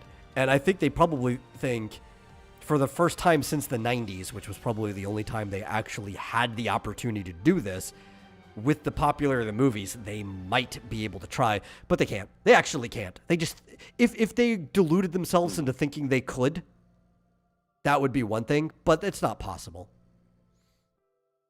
Yeah. Phantasy Star Oh, 4 hey, was Joshua. peak. I He was agree. here. That game is amazing. I love Phantasy Star 4. It is my favorite in the franchise. Well, I mean, they've got the movies that are pretty popular. Yeah. I am just gonna put the link in the chat to the Buckler catch-up campaign, which, by the way, has surpassed its goal. It's a very low goal, but still good all the same. Yeah. Sold 40, so Yeah. pretty good. Which you probably should keep the goal pretty low and reasonable for a catch-up campaign, especially with the way that system works, because it's really just like, hey, if we meet the goal, anybody who gets in after the goal, it's guaranteed that it's happening. So it kind of just becomes like an in-demand store from then on out. Absolutely. Yeah. See, Yeah, Joshua. Sega needs other properties. Well, go ahead. I was to say, Sega basically just set a high/impossible goal to work toward. I think they wanted to try harder to make good games like Mario, but also make improvements to other Sonic media. I think there's just an issue with Sonic Team in general. Sonic Team has had way too many directors for their games and way too many change of hands. Halfway through games, a lot of times, like sometimes they'll go through 2 or 3 different directors during the course of the same game that they're working on. That if Sonic Team was less than of a mess, Sonic could be a much better property than it actually is. There's a history of the mess of Sonic Team. But I think when they stopped making consoles, they kind of resigned themselves to being a smaller company that's out of less while competitive, so they actually they're went fine with harder that. in the paint after they stopped making the consoles, because what people don't understand about Sega is they still make hardware, they just don't make consoles. Sega is one of the top arcade manufacturers in the world. Right? They still make arcade games, tons of different arcade games. They're Round One, the one that I was telling you about that we should probably go to sometime if we ever just find the time to go. One of the co-owners of it, because it's a joint venture, one of the biggest investors is Sega. Most of the machines there, almost like a third of the machines from Japan are Sega machines. They are one of the biggest owners of arcades in Japan, though the Sega Mega Arcade that was there for a few decades closed down recently, sadly. But it's like, yeah, they're still going hard on arcades. That's just their big focus. They focus more on arcade games than they do on their other properties. I also agree, Mario is just a more likable character than Sonic. Sonic's cool. That's what he has going for him. He is like that just esoteric, stereotypical cool guy. He just screams cool, but that doesn't mean he's a likable character all the time for everyone. Mario, he's like, you could see him coming to your house and doing a good job fixing your plumbing. Right? He's like the type of guy who would come over and help you move, and he wouldn't even ask for lunch. You would give it to him because you want to give him something. Mm-hmm. And Mario's a more versatile character. I think with the power-ups, you can have lots of different kind of gameplay aspects, and it's... Well, actually, Sonic is kind of that way, too. To be... Is he? Yeah. Sonic, even from its inception, had a lot really. of power-ups, and there was a lot of different things you could do with it. Like, if you get him in the bubble shield, he could actually, like, bounce off the ground and stuff. Like, there's a lot of stuff. It's not that Sonic doesn't have the potential to do it. Again, the issue is Sonic Team. And it's always been Sonic Team. It's the people working on them. Because you give Sonic to another studio to work on, and they'll make some of the best fucking things you've ever played. To me, like, the best Sonic games were made by, I think, Capcom? No, THQ. THQ made the best Sonic games with Sonic Advanced 1, 2, and 3 for the Game Boy Advance. And it's like, what do you want to do with Sonic? You want to go fast. What is an issue with a lot of the Sonic games? A lot of it is preventing you from going fast, right? Yeah. In fact, sometimes the most optimal way to go through a Sonic game is to stop going fast at times. What did the THQ do with the Sonic Advance games? This entire game is about going fast. You don't have to. You can play it slower, but if you get good at this game, the optimal way to play this game is to be fast. they understood the assignment given to them better than the actual main team of the game. So it's always been Sonic Team. I agree. Yeah. Well, I just don't see Sonic becoming an elephant or, having a hat. He became a werewolf or werehog once. Okay. Yeah, that was like a thing that happened. Sonic doesn't really get too many transformations outside of Super Sonic, but he did become basically Sonic, and he does occasionally have some other things. And again, I think the reason you don't see it, though, is A, you haven't been exposed to as much Sonic material, which is another problem with Sega, because they don't have it everywhere for people to be exposed to. And B, Sonic Team just drops the ball on Sonic all the time. So even when you are exposed to it, they do lame stuff with Sonic. They just do not have the right people actually using this property. Yeah, it's just like Game Freak with Pokemon. They need to lend that out to someone else to do all the best Pokemon stuff in the last decade have been spin-offs made by other licensed third parties that aren't Game Freak. Yeah. Yeah, they need to take a break, I think.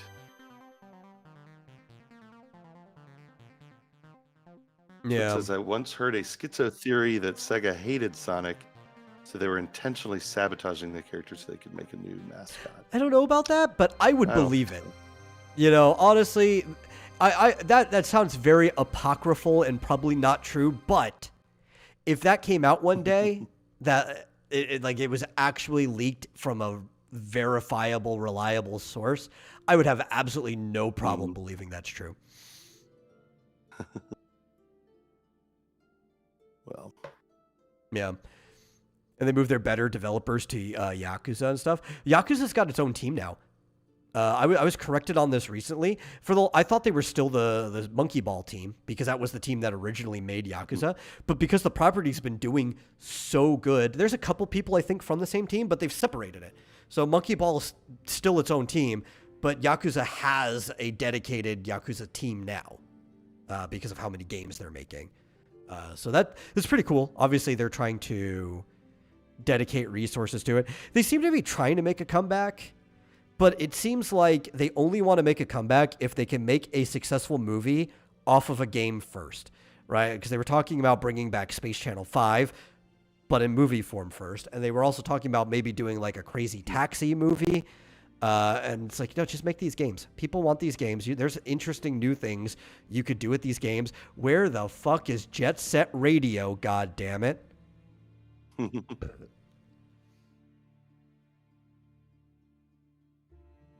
Billy Hatcher? When are we ever going to get a sequel to Billy Hatcher and the Giant Egg? When's the next Knights game? No idea. You don't know? Have you ever played Billy Hatcher and the Giant Egg? It's a great game. Great game. You play this kid in this rooster hat costume thing, and you just roll eggs through dangerous environments to get it to where it's supposed to hatch. Giant eggs that are 2 to 3 times bigger than the person rolling it. It's silly, but it's a quintessential Sega type game.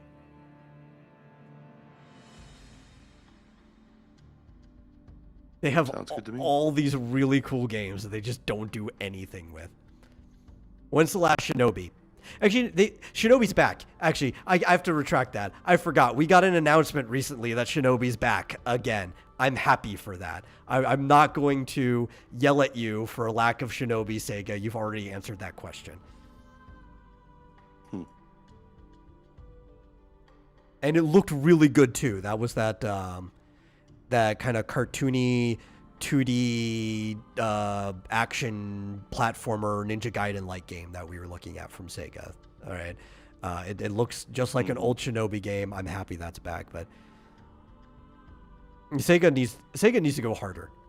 They have the ability to go harder than they have been because they've got all of these great properties. They don't even have to invent new things.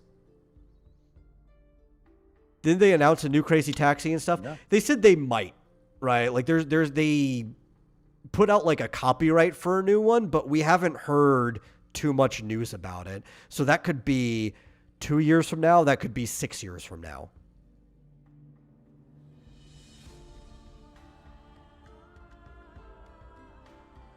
And that's not promising, you know.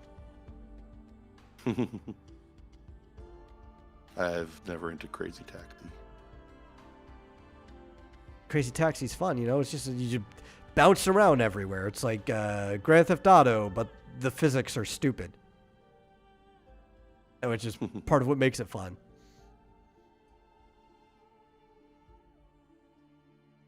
Closest thing we got to that, I think. Well, what was it? Was it one of the Yakuza games is basically Crazy Taxi. I think it may have been Yakuza 3, maybe. Trying to remember which one, but one of them, you're a driver, and that's most of what you do. You're a driver for the Yakuza, and it's basically just Crazy Taxi Yakuza edition. Mm-hmm. Well, I think I'm probably Yeah ready to wrap up now. Okie doke. Well, So we got on a subject that I know nothing about. Yeah. Well, the only other thing I had to talk about was which I think you brought up to me slightly before the show, but it was not the exact thing you were talking about. I was going to talk about how a lot of developers are starting to question the Nintendo game keycard thing and what a lot of Nintendo is doing towards game preservation. And the other one was how Nintendo did a stealth update to the eShop to kind of like depromote or downvote things that they consider shovelware, like push them down under the list, but it's actually hurting legitimate indie games visibility in the eShop. Well, I was going to say there's an update to the Switch already that adds the digital cards that you can trade. Yeah. So it converts all of your digital games to like not exportable, but ejectable, you know. I go like this, but it's actually just imaginary. An ejectable game that you can lend to someone else. Yeah.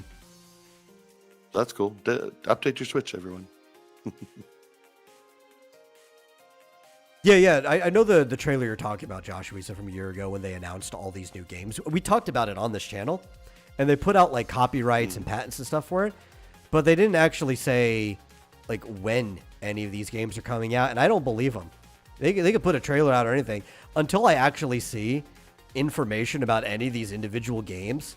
Like, I don't believe a single one of them are coming out until Shinobi, because we actually got a full trailer for Shinobi. So I believe that one. I'll believe Golden Axe, Jet Set Radio, and stuff when I see it.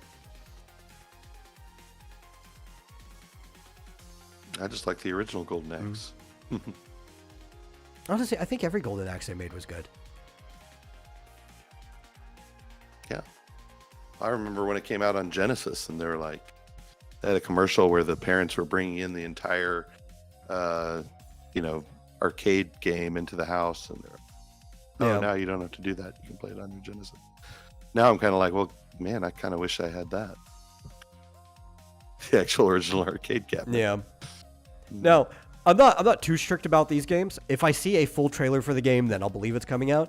Sometimes a developer will have burnt me so bad that my requirement for believing the game is coming out is a lot tighter. I remember I actually got into, I was mostly joking, but I got into an argument with a friend because they didn't think I was joking. And if I tell a joke and you can't tell it's a joke, I will start leaning into the joke as if it's real, just almost out of spite. And I said, I would not believe that Kingdom Hearts 3 was coming out until I saw the game on the shelf in front of me. And even then, I'd still be questioning it. Now, the way that I said that, even if you just read that typed, it'd be pretty easy to tell that I was making a bit there. But apparently, one of my friends didn't think that was a bit. And they're like, what do you mean even then you wouldn't believe that? It's literally in front of you. A trailer should be enough for you. So, I was arguing, I think on Facebook, for an hour, just, leaning into this bit, being hysterical. Just out of pure spite. That apparently somebody didn't get the joke. I like Flit's Load it into my computer timeline. and start playing it. Yeah. That's basically how I felt. It's like, and even then, if I'm playing the game, I'm not even sure it's coming out. But I like Flit's timeline. Sega will release a new console in the next 5 years. Microsoft doesn't care about the console market. Sony can't stop fucking up. Sega versus Nintendo round 2 is coming. Lock it in! I don't think Sega could compete, but I think they could outcompete the other competition right now. Like, nobody could compete with Nintendo unless Nintendo, like, really, really fucks up. But I think they could outcompete Microsoft because Microsoft is doing nothing but fucking up their console. They're doing fine on software sales. Actually, one of the stories I had brought up was that Microsoft's pre-orders for the stuff that they decided are going to be on PlayStation, putting it on the other publishers, already killing it. Like, they're at the top of the chart. Actually, right now, Microsoft games are higher for pre-orders on PlayStation than actual Sony games are. Because people are, they don't want to own an Xbox, but they want to play these games. So they're kind of excited for it. But they're just not selling systems. So Sega could outcompete Microsoft, no issue, as long as they make a competent system that's got a lot of first-party titles on it. And yeah, Sony won't stop fucking up. So maybe they can outcompete Sony too, depending on how things go with the next generation. I don't see them doing it though. I don't actually see that being Sega's trajectory. I don't think they're interested. And apparently, speaking of Microsoft, they've announced that they're going to be upping their typical prices of games to $80, and they're increasing the prices on their consoles by like and 100 even controllers. Yeah. And it's like, you're having trouble moving product, increase it by $100 and see what happens. Yeah. Thanks, Nintendo. Yeah. Making it okay. I'm sure Sony will be next. Well, so they have, just not in the US. So everywhere else, they've already increased the price of the PlayStation 5, except maybe like 2 or 3 other regions. And we pretty much were the only people that weren't affected by that. So when you bring that up, a lot of people are like, well, no, Sony didn't increase their prices. Like, you must be in the US and not paying attention to the news that's happening everywhere else. Yeah, it'll come here now that it's been done by the other two. Yeah, but I agree with Flip. It's cute that they think they're on Nintendo level. They can increase the game prices. That's not a problem. Once Nintendo said that like 80 is a standard, that opened the floodgate for everyone else. But the fact that they think they can increase their console prices, no, they're not. Actually, everybody was waiting for Nintendo. I know Grand Theft Auto is probably going to be over $100. Or at the very minimum, $100. And they can get away with that because they're Grand Theft Auto. But everybody else has been basically asking for that to either happen first, so it can set the precedent, or for Nintendo to increase the price, so it can set the precedent, because $70 games. Everybody felt like they could get away with $70 games. That's why they did it before Nintendo did. There were $70 games, like with Final Fantasy VII, before Tears of the Kingdom dropped it. Nobody thought they could get away with 80. So they were waiting for Nintendo to do it first. Yeah. Welcome to the market. But you know what? It's not all bad. Because you have games like Clair Obscur Expedition 33 made by a smaller studio that on PC is only selling it for $45 and on console $50. So I was actually talking to my brother about this in DMs earlier. We might see a AAA crash, something we've been almost begging for a while, where basically everything outside of Nintendo, because Nintendo can kind of afford to float it, will actually crash. We've kind of seen it with a lot of these layoffs happening.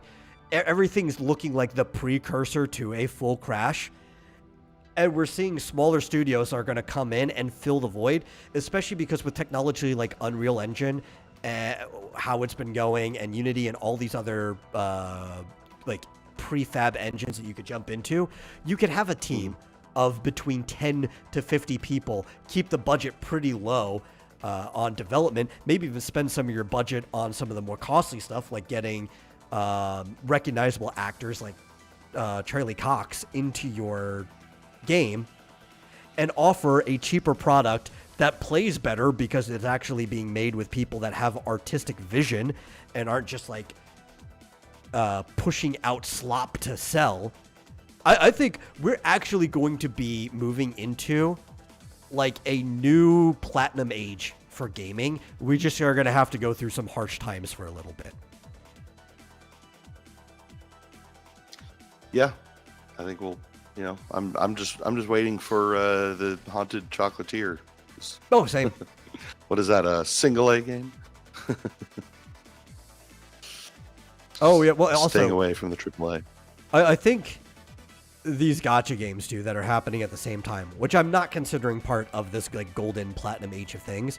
They have all their own problems, but because they're still fun, and you can start them for free, but they make so much more money, it is part of what's causing this crash, right? Why would you play these AAA games when you could play these games? You could start these games for free. And if you look at like what Honkai Star Rail made during his anniversary month, which the event's still going on, but it had a spending event in it. In China alone, they made over $100 million worth. Right? Now, yeah, that's to reinforce my other point. You would still rather play a good, complete game than these gacha games. Like a game such as Expedition 33, you just need these other studios to come in and fill that void. People are playing these gacha games, one, because of gambling addiction, especially Asians. Asian countries have worse gambling addictions than like any other country, probably because they support it.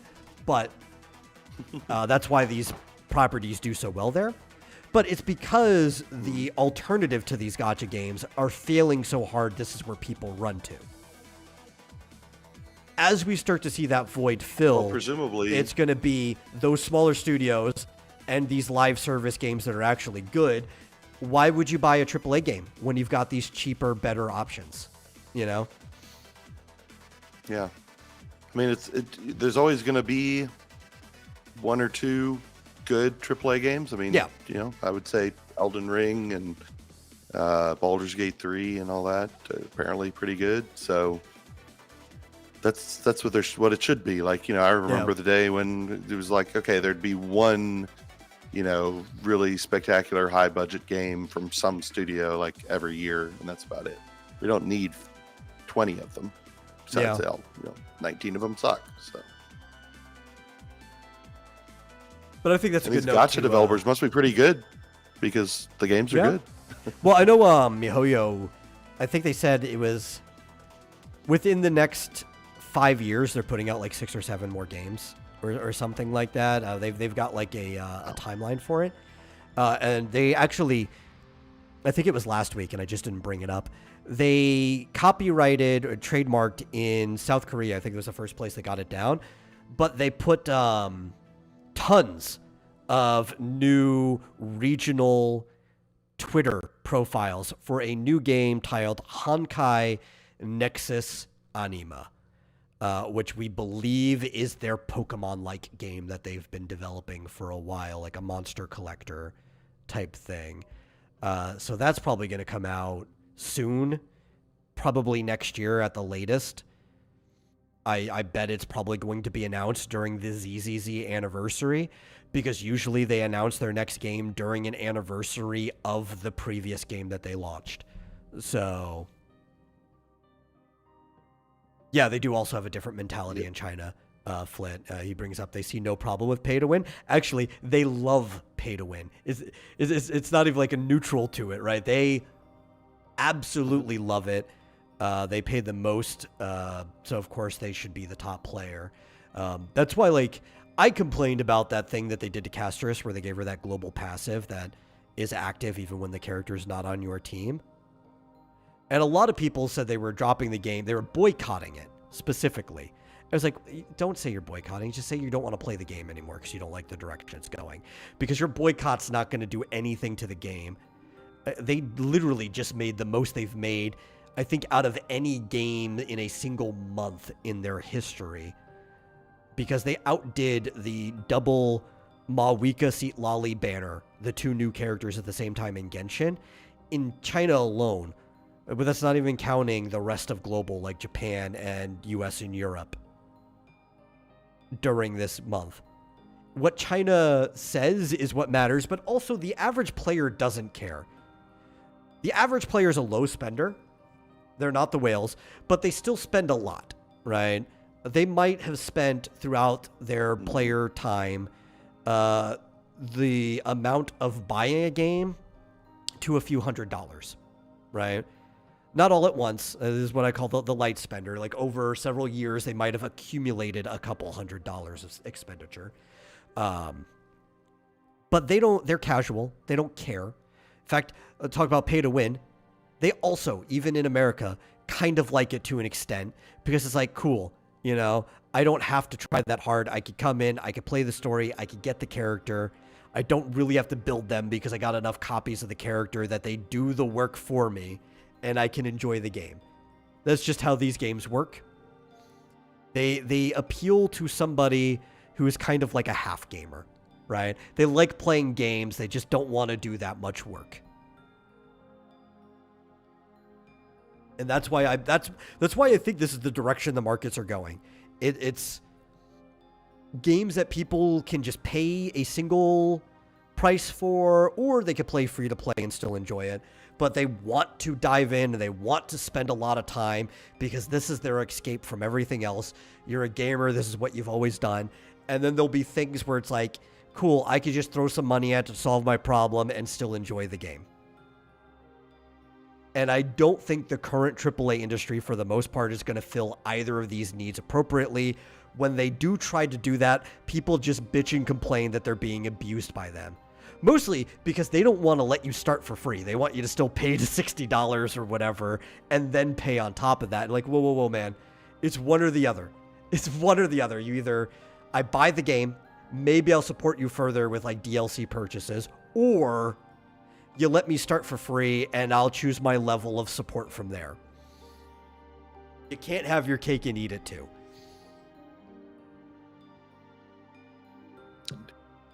And I think that's probably the note we should wrap up the show with. So thank you all for watching. If you enjoyed the show or not, I don't care. Share it with somebody else anyway. That's an order.